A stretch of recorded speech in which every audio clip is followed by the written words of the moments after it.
the national title with an 86-68 victory over the Michigan Wolverines in an all Big Ten championship game matchup. 50 years later, they remain the last undefeated national champion in Division I men's basketball, and tonight we celebrate that historic accomplishment, and we're honored to be joined by members of that team. Now let's meet the members of the 1976 undefeated national championship Hoosiers. We have joining us on the dais a sophomore guard from Quincy, Illinois, number 23, Jim Wisman. We can clap. Let's clap for the Hoosiers. We have a freshman forward from Hoopeston, Illinois, number 31, Scott Eels. Freshman forward from Hammond, Indiana, number 34, Rich Valvicious. Freshman forward from Rochester, New York, number 43, Jim Roberson. And a senior guard from Normal, Illinois, number 45, Jim Cruz. The 1976 starters for the Indiana Hoosiers. A senior guard from Anderson, Indiana, number 20, Bobby Wilkerson. A senior guard from Phoenix, Illinois, number 21, co-captain Quinn Buckner. Senior forward from South Bend, Indiana, number 33, Tom Abernethy. The National Player of the Year, senior forward from Sandusky, Ohio, co-captain number 42, Scott May. And finally, a junior center from Newcastle, Indiana, and the Final Four most outstanding player, number 54, Kent Benson. When we honor this team on the court during the national championship game, representing guard Wayne Radford will be his son, Wayne Radford. Wayne's out here in the crowd, I think, with us right now. Representing Mark Haymore from Cleveland, Ohio, we have his granddaughters, Kendall and Nichelle. They're joining us as well. Unable to join us tonight, but sending his best wishes from Bloomington, Illinois, Bob Bender. And representing Coach Bob Knight, we have his son, Coach Pat Knight. We'd like to ask first Tom Abernethy to make a statement on behalf of the class. Then we'll ask Quinn Buckner to make a statement as well. Congratulations, everybody. And then we'll take some questions from the audience. Well, it's a pleasure for us to be here representing Indiana University, and our teammates are here except for the guys mentioned that had passed away. Coach Knight is really the heart and soul of our group, and we certainly miss him, but these guys all contributed in their own way, and again, we did it as a team, and we stayed alive for 32 games without a loss. Thank you so much. Thank you so much. And Quinn has the white microphone. First of all, I want to recognize Pat Knight, who's Coach Knight's son, and his wife, Amanda. Pat Knight, we've all known since Pat was, let's say exactly, everybody put their hand up basically since he was a kid. He was very much a part of what we did. Listen, this is a blessing. I don't know how we got here at 50 years. It's worked out that way. Our guys worked extremely hard with Coach. Coach was very, this will come off, you got to take the love that I'm saying it with, maniacal about doing the things right. So when you played in big games, you never had to do any thinking. You had done them so often in practice, it was natural. You were reacting to the situation as it was. Again, this is a blessing to be here. We're all grateful that you have some interest in it. And frankly, not unlike my teammates, can't believe it's been 50 years. If you have a question for any of the 1976 Hoosiers, raise your hand. We'll bring a microphone over to you. We're going to use the red mic, and we're starting in the middle.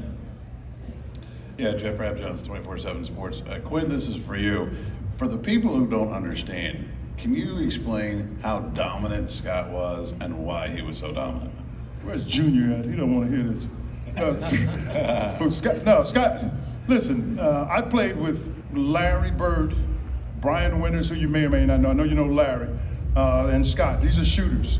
I put Scott in all of them. What you didn't have to worry about with Scott, if you got him the ball and he's coming off those screens or he's open, he's making the shot. And there's a comfort as a point guard knowing your teammates, but understanding guys that play at a high level regardless of the circumstances. The thing I admired about him, there was never a game that was too big for him. He was always ready to prepare. He's prepared to play. He's going to make the shots. The ones that used to bother him was the one, I'm teasing him now, right next to the rim. He used to call him Pooper. He may miss one of those, but if you're 12 to 17 feet from the basket, as good a shooter as I've ever played with. Go ahead, Scott. He's too kind. We have a question up front on the left side from Mike. I'm Michael Presti, NCAA.com. This is for anyone who wants to answer. As time has gone by, and you were the last unbeaten team after 10 years, and 20, and 30, and now 50, has that grown to be more meaningful to you to hear that sentence every, not just champions, which is what you wanted to be very badly, but the last perfect record? Does that mean a lot to you now? Anybody want to take that? Cruzy, take it.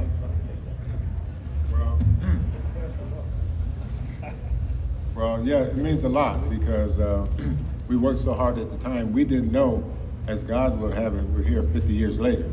So it's such a blessing, and it means more now than it did because of the time that passed and our lives that went on. And I thank God for all our families because we all have lost someone. They had a chance to see us all through our journey. And, you know, to the families of all the players, we've all lost someone. But the love that they started with us is still here with us now, generations later. Anybody else want to reflect and provide an answer on how special this is all these many decades later? Still standing. Well, I'd like to add the fact that it goes back to our championship game at halftime. One of the comments that Coach Knight made was, over the next 20 minutes, boys, you have an opportunity to make history. And, you know, at the time we didn't think it was so prophetic, but now here, you know, 20, 30, 40, 50 years later, that statement, that comment was so prophetic. And we just thank God for the opportunity to play together as a team, and that's what we were. When you talk about a team, you talk about being able to bring a group of talented individuals together who use their God-given talents and abilities, and at the same time put aside their own personal agendas for the success of the team, knowing that when the team wins, everybody wins. And I believe that's what we came into Indiana University and collectively was able to accomplish. And now here 50 years later, how prophetic that is. Thank you so much. We have a question on this side of the room. Hi, Greg Eklund. This is for NPR, for Scott May, right here. Your son played in the Final Four against a Big Ten team, and as was noted earlier, that was an all Big Ten final. Is it hard to believe that since 2000, no Big Ten team has won a national championship? I think, who was the last one? Izzo, Michigan State was the last one to win, I think. Been a lot of great teams in the Big Ten. I'm surprised that nobody has done it. I really like the Michigan team this year. I think they're good at both ends of the court. But I wouldn't bet against UConn. There's something about UConn that I just wouldn't bet against them. But the Big Ten was strong this year, had a lot of good teams, and I'm not surprised there's a team in the final. I'm not surprised. We have a question right over here on the left side, guys. Hey guys, John Herrick, IU Radio. I'll give you a chance to impart some wisdom to people that are playing today. This is for any of you.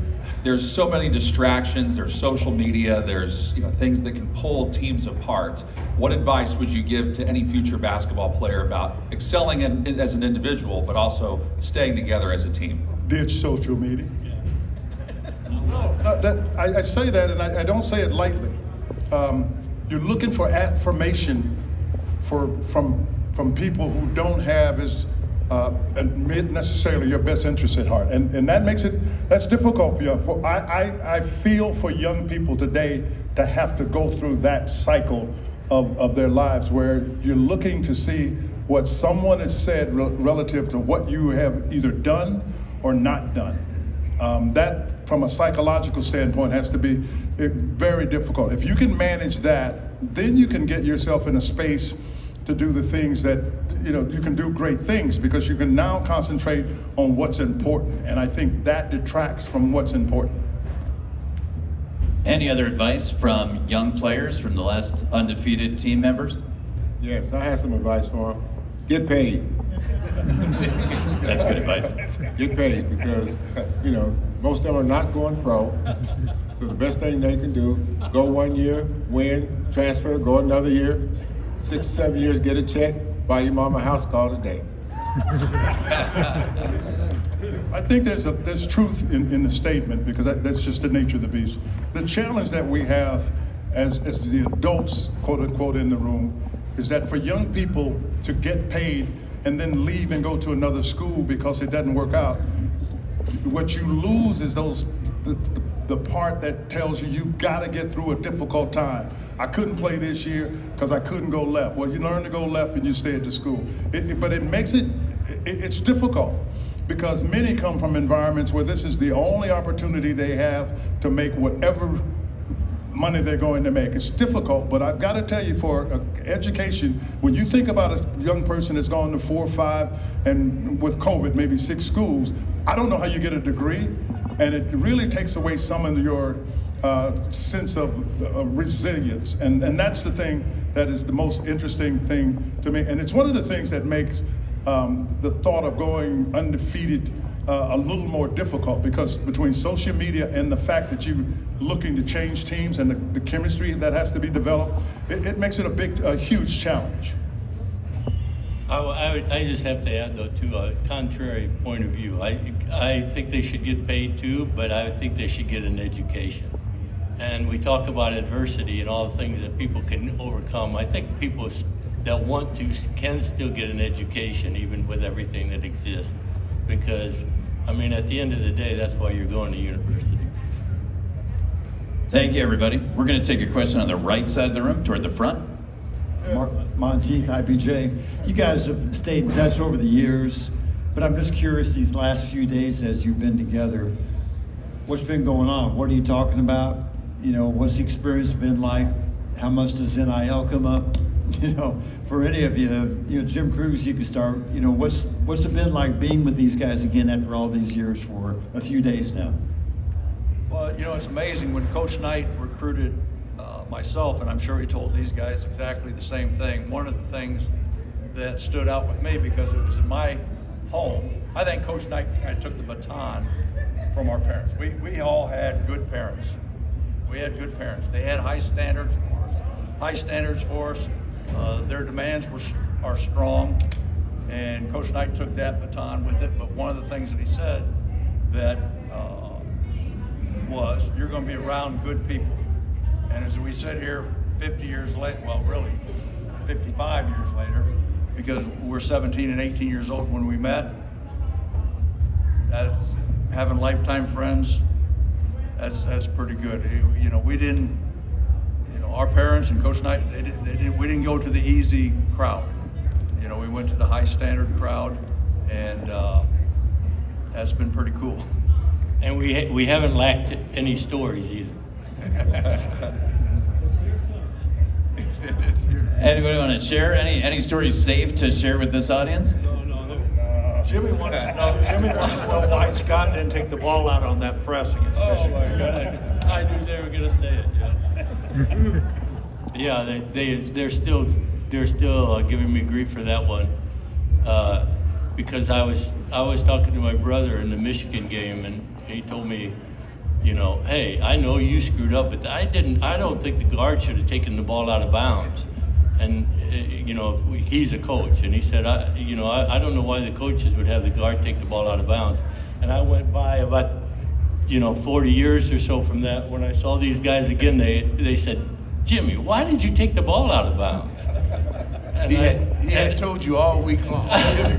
Don't take the ball out of the I'm an Don't take honest, it. I'm an honest guy. I called my brother back and said, the coaches didn't screw up. I wasn't supposed to take the ball out of bounds. So they haven't let me down with that yet.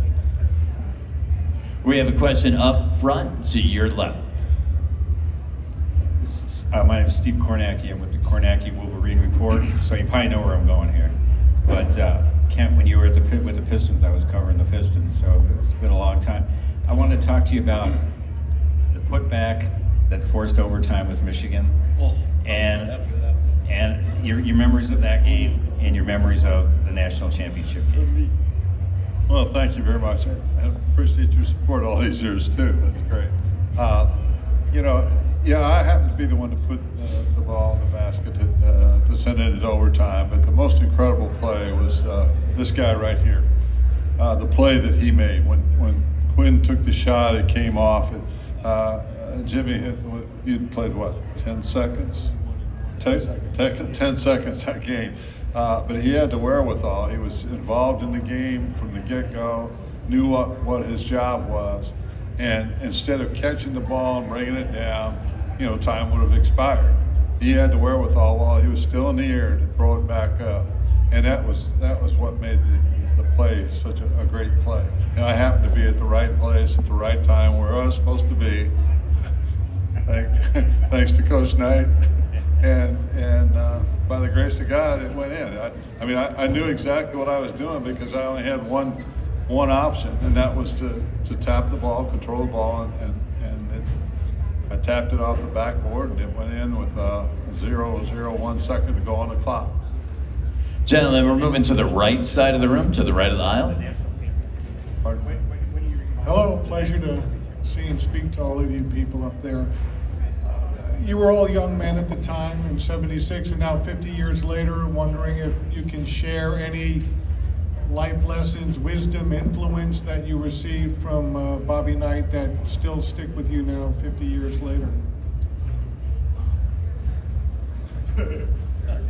What do you guys repeat to your grandchildren, or if you're coaching, or what do you hear when you open your mouth, but it's Coach Knight's thoughts, it's Coach Knight's voice?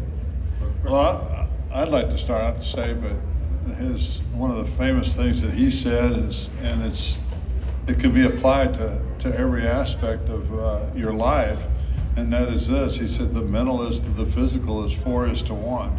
The mentalist 4 times greater than the physical. And so, I think that he continued to drill that into us. And he was one that, he understood that we would make physical mistakes. And he was somewhat tolerant to that. But when we made mental mistakes is where he had no tolerance for it all. And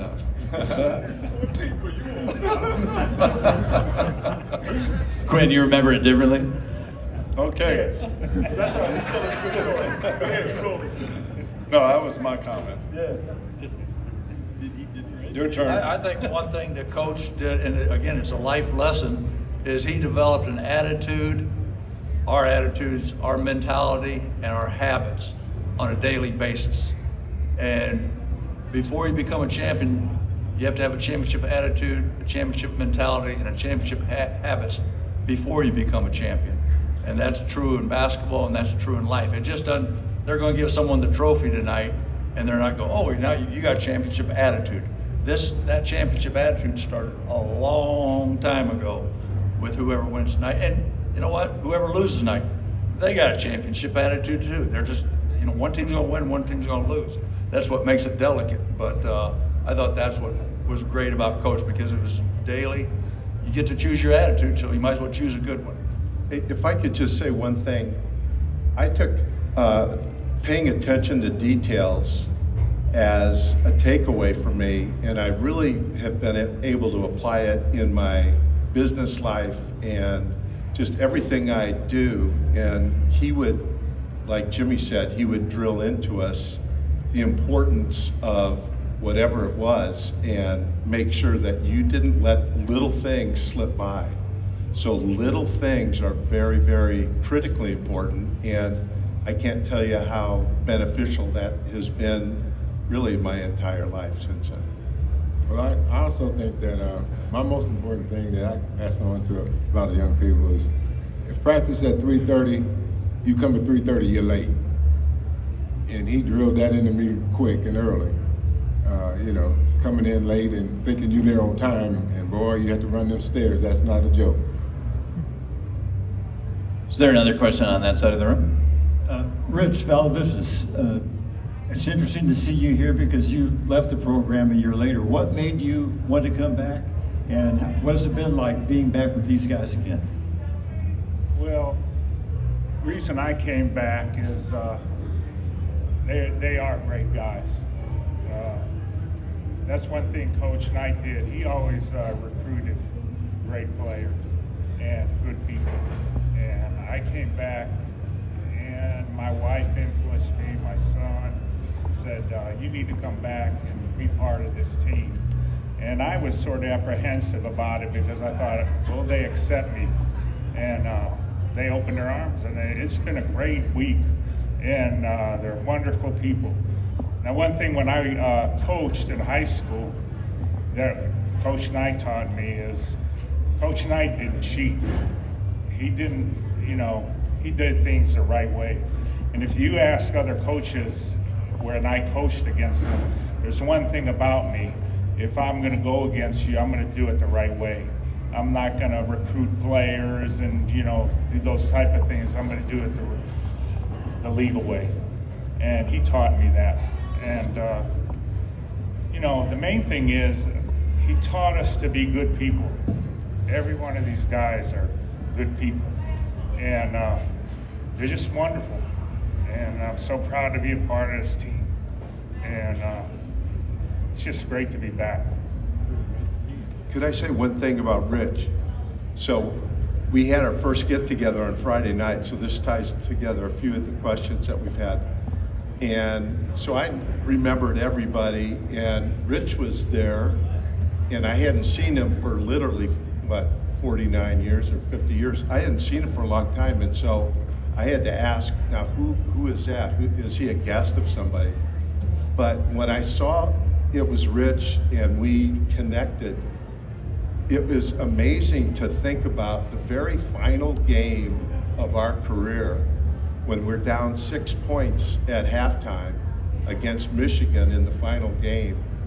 And in the Final Four against UCLA, I had bumped my knee against one of the UCLA guys, and so I had ice on the whole day on Sunday and whatever. So I came out in the second half for 3 or 4 minutes, and right at a critical point in that game, Rich comes in and nails a huge basket. And for me to be able to share with him 50 years later, and it really epitomized how everybody up here is responsible for going undefeated. I mean, we're a team. You don't do it by the superstar only carrying us. It's done by everybody, but that play by Rich, and I'm so happy that I got to give him that, my true heart on that situation. We have a question on Zoom from the back here for Scott Eels. Can we get Scott a microphone, or Scott, do you have one? Okay, Scott, you were one of the freshmen. There you are. Yeah, you were one of the freshmen on that team. Can you tell us how easily or how difficult it was for the freshman class to assimilate with so many upperclassmen and going from the high school setting to practices coached by Coach Knight? First of all, as far as the guys are concerned, I remember hitting the campus and walking around lost. And this car pulls up, and it's Quinn and Aber and Cruzy. They were going somewhere and said, "Hey, get over here." So I go over and hop in the car. So I get in the car and we go out. I think we had burgers or Cokes or something. And from that point, I thought, well, this is not going to be as tough as I thought it was going to be. These guys are pretty good guys. But certainly hitting that first day of practice, you think you came from a tough program in high school. No such thing. The intensity level was something you just can't even imagine, and you have to experience it. And I have to just leave it as intensity, because that's what it was. And speaking of somebody having to get used to something, for Jim Roberson, what was it like moving from Rochester, New York to Bloomington? The standout memory that I have, when we first started, I guarded Scott, and this sticks in my mind even till today. He rolls around the pick, and Quinn slams me with a forearm in my chest. And I drop to the floor, and he says, "Welcome to the Big Ten."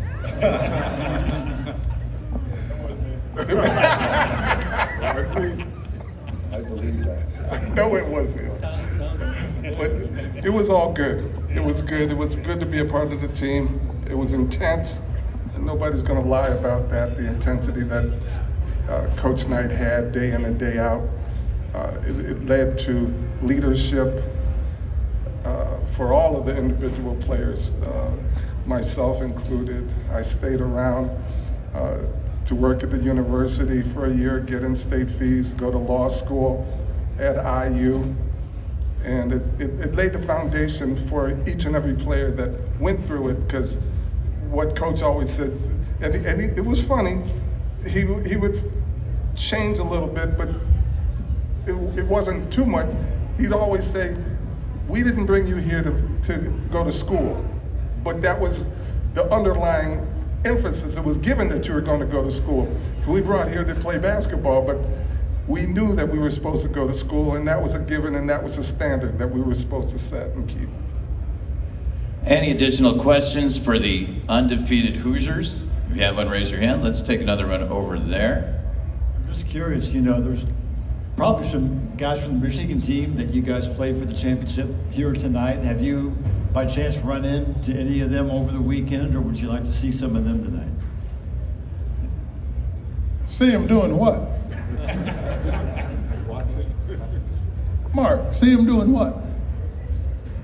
Just see him and talk to him. Like, have you run in, you know, Ricky Green might be here, or Wayman Oh, Brett? I thought we all thought you were talking about today's. No, the team you guys beat, some of those players are most likely here tonight, I would think. Today's Wolverines wouldn't recognize that we were. Would all you guys say, when you think back to how good Michigan was, that they were a good team? They had good players, they were a good team.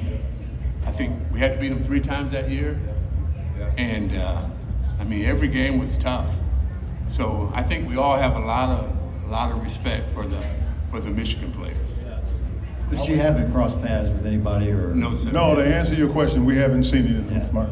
I'm going to tell you, in my humble opinion, this is my humble opinion. It is terrific to have gone undefeated and win a national championship.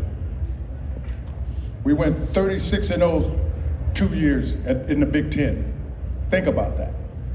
You go through a conference like the Big Ten and not lose a game in 2 years, that's pretty strong. And that's part of what built the fiber for us to be able to be successful our senior year. First of all, we lose in Kentucky, and that's one of the places where Scott was injured. And we had been touted as the best team in basketball. What you learn from that, and this is all about young people and human nature, is you don't take anything for granted. And it gave Coach something to coach to the next year. And you've got seniors that have been burned here basically because you didn't do what you were supposed to do, and you were able to apply that and have success. Did we think we'd go undefeated? No. Coach Knight said, if you do what I tell you to do, you're going to be very hard to play against. And that's the way it turned out. Question up front. Steve Kornacki again. I don't know if any of you know the Michigan coach, a Bob Knight manager, but okay. So talk about what you know about him, or what you think about a Bob Knight manager coaching for a national championship tonight. So I have a real relationship with Dusty in that he hired my son Todd, and they were together for 5 years at FAU, and he actually sold Todd his house in Boca Raton after he left. Todd, and he also said he thinks about Todd. There isn't a day that doesn't go by that he doesn't think about it. So he's loyal to his friends, and he is tenacious in his preparation. And I wonder where he got that, from Coach Knight. But man, I just admire Dusty. He, I could text him and talk to him, tonight if I wanted to really bug him, and he'd probably respond. But he's an everyday guy, and a tremendous coach. But so is his opponent, that he's going against tonight. So it'll be fun to see what happens. We want to thank the members of the 76 Hoosiers for joining us here at the news conference. Thanks for sharing your stories and your wisdom and your time.